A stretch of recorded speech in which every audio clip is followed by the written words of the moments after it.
Bien, hermanas y hermanos, avancemos con la primera clase de Filocalía en este video que vendría a ser la tercera parte de la clase. Recién hablábamos de placer y lo diferenciábamos de la felicidad. Decíamos que el placer era fugaz y estaba siempre relacionado a algún objeto, y decíamos que la felicidad o la bienaventuranza era un estado del alma y que no estaba relacionado a ningún objeto. Era la plenitud misma de la inhabitación de Cristo en el corazón. Profundicemos esto un poco más. Recuerden ustedes que estamos sintetizando lo que a nuestro parecer es el núcleo de toda Filocalía, el hilo que une las cuentas del collar de todos los escritos filocálicos. Aquí hemos tomado nota, y si hay algo que tienen estos monjes es una muy certera, una muy filosa, una muy aguda atención a los procesos mentales que a ellos les iban aconteciendo mientras intentaban afianzar en sí mismos la oración continua, la oración ininterrumpida, o dicho en otras palabras, el estado de la presencia de Dios en sus propias vidas. Como ellos vivían en general encerrados, recluidos o apartados del mundo, podían focalizar muy certeramente el foco, la luz de su atención sobre lo que estaba sucediendo en ellos. Y de allí extraían la observación de muchas complejidades del alma humana que nos enseñan a su manera a desentrañar. Una de estas complejidades que merece nuestra atención es a darnos cuenta de por qué razón es que cuando nosotros tomamos contacto con un objeto, persona o situación determinada, ¿por qué razón sentimos placer? ¿Por qué nos parece en ese momento que somos felices? Después comprobamos que no. La situación se mueve, el objeto se aleja y ya volvemos a la infelicidad. ¿Pero qué es lo que nos pasa? Seamos atentos y escrutemos este fenómeno a la luz de lo que nos enseña Filocalía.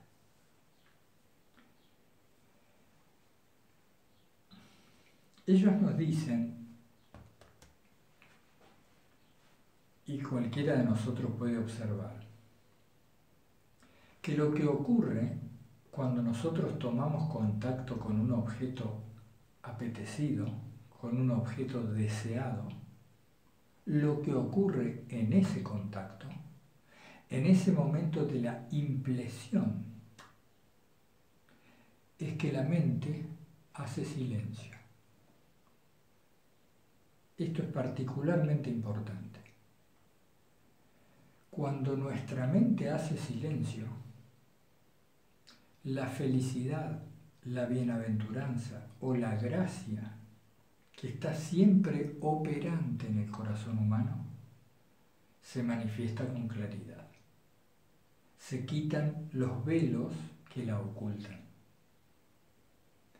El problema, dice toda Filocalía, es el barullo de la mente.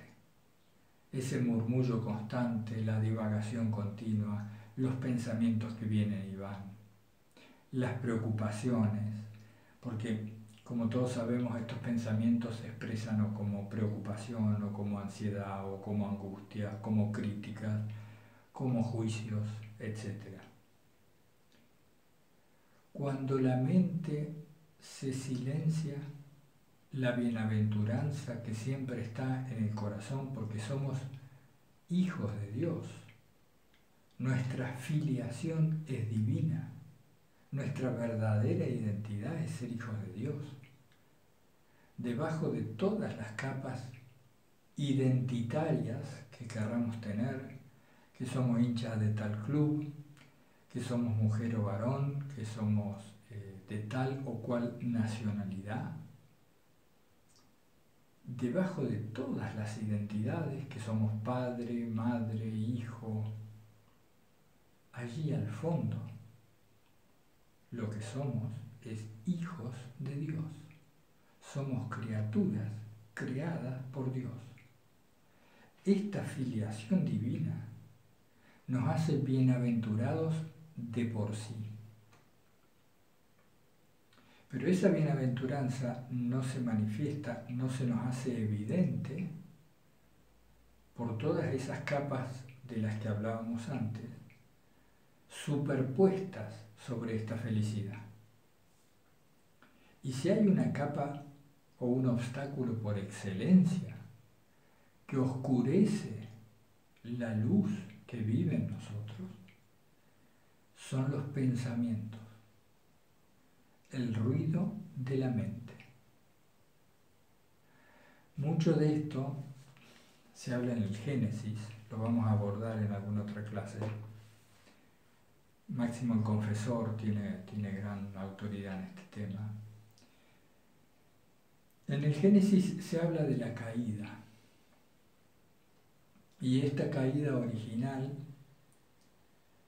tiene que ver con el fruto del árbol del conocimiento del bien y del mal, que algunos exégetas, no pocos, intérpretes del sentido profundo de la Sagrada Escritura, nos dicen que mucho tiene que ver esto con la mente humana y con el habernos creído capaces nosotros, como criaturas, de discernir mentalmente lo que está bien y lo que está mal, de creernos nosotros capaces de hacer y de ser independientemente de la voluntad de Dios.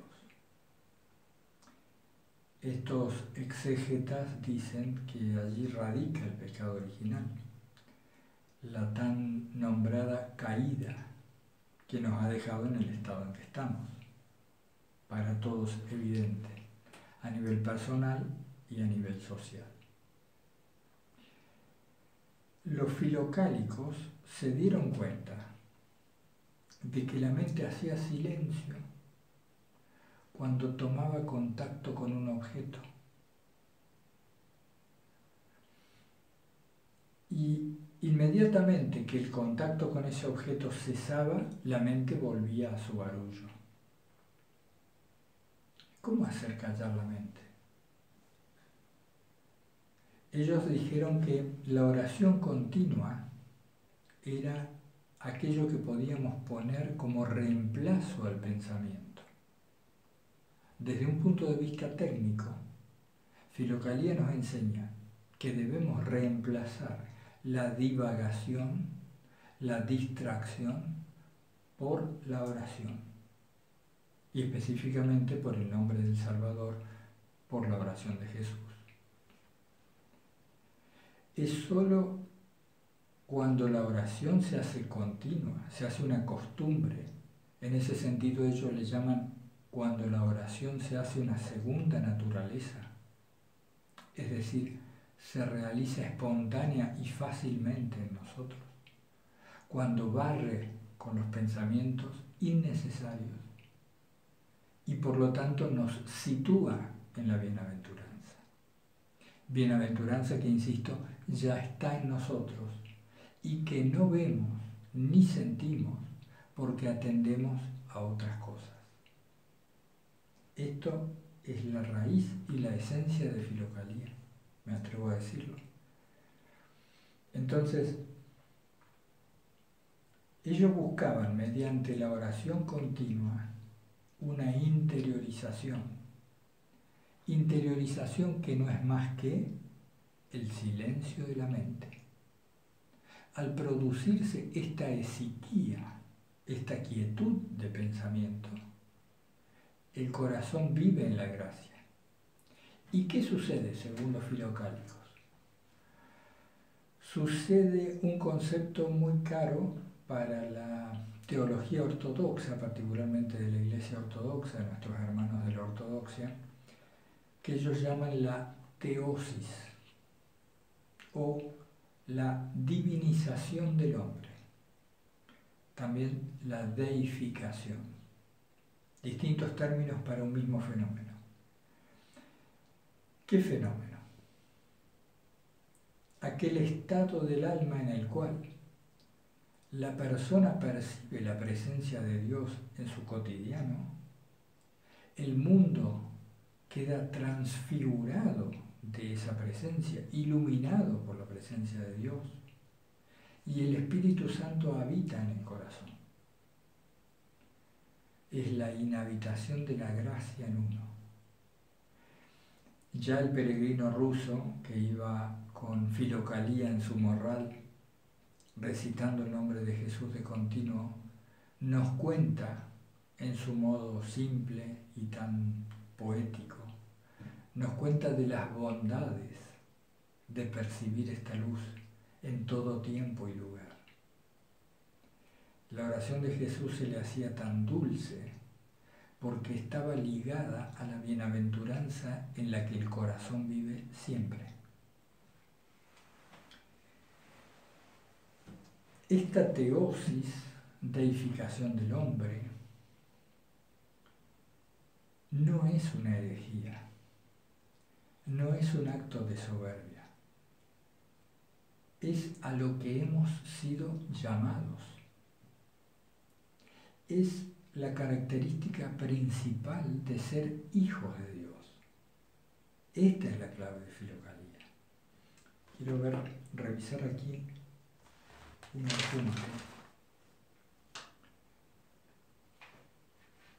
Es decir, cuando nosotros nos hacemos conscientes de esa gracia que vive en nosotros, nos sentimos hijos.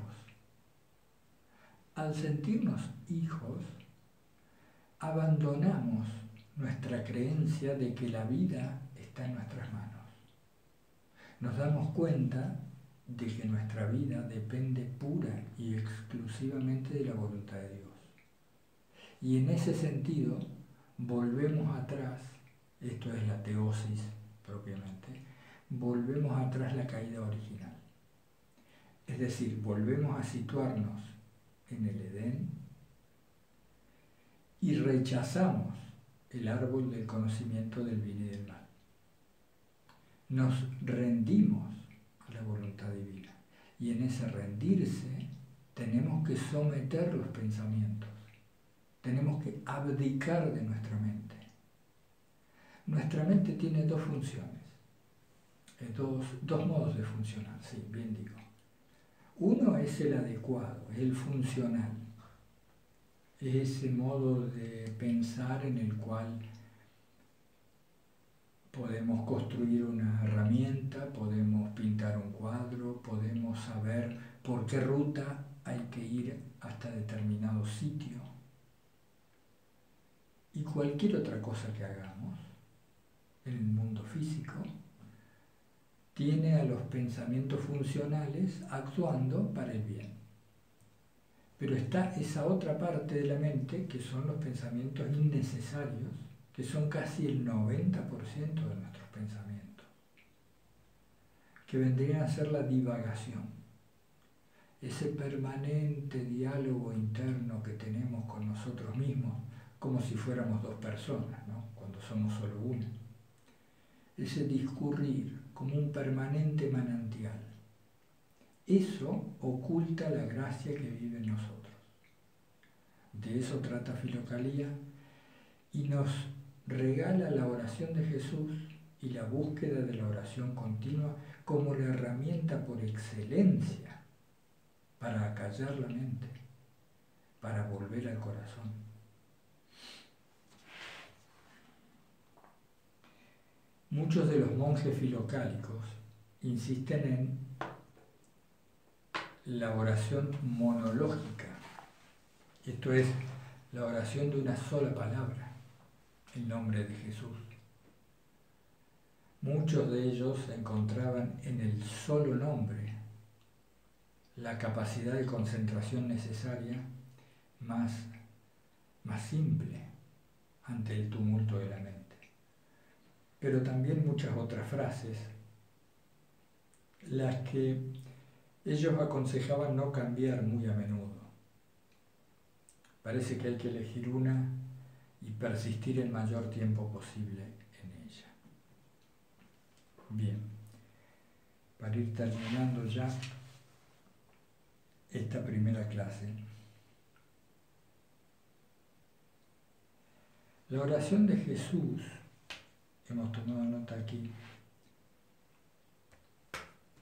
nos permite resistir la atracción que los sentidos físicos operan sobre nosotros y nos ayuda a anclarnos en los sentidos espirituales. Ya vamos a hablar, vamos a tener bastante tiempo porque en Filocalía se menciona mucho esta división entre los sentidos físicos y los sentidos espirituales. Los sentidos espirituales, muy adormecidos en nosotros, habitantes de esta época, perciben realidades invisibles que están ocultas a los sentidos físicos. Por eso, quien ha abierto sus sentidos espirituales permanece atento a la presencia de Dios.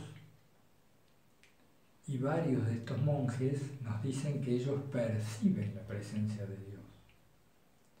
La perciben con sus sentidos espirituales, se les transmite a los sentidos físicos y por eso es que les resulta posible vivir en un mundo transfigurado.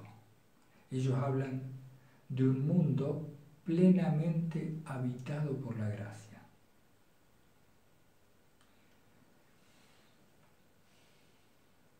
Esto es lo que nos trae Filocalía. Nosotros durante 2 años, juntos, nos vamos a dedicar sistemática, tranquila y fervientemente al estudio de la experiencia íntima que esta gente ha tenido en lo mismo que a nosotros nos importa, que es la unión con Dios.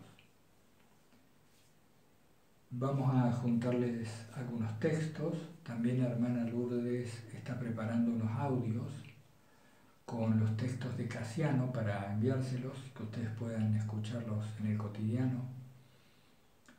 Vamos a ayudarnos entre todos a penetrar en esta experiencia íntima que significa Filocalía. Y también vamos a tratar de aplicar algunas de las enseñanzas que estos monjes nos transmiten en nuestra vida práctica. De nada serviría que nos quedemos con esto en el intelecto. Vamos a ver si podemos, en nuestra humilde medida, aplicarlo a nuestra vida. Hermanos, qué mejor tarea que esta para todos. Es un gran gusto compartirlo con ustedes y que el nombre de Jesucristo nos acompañe día y noche durante este curso. Un abrazo fraterno para todos.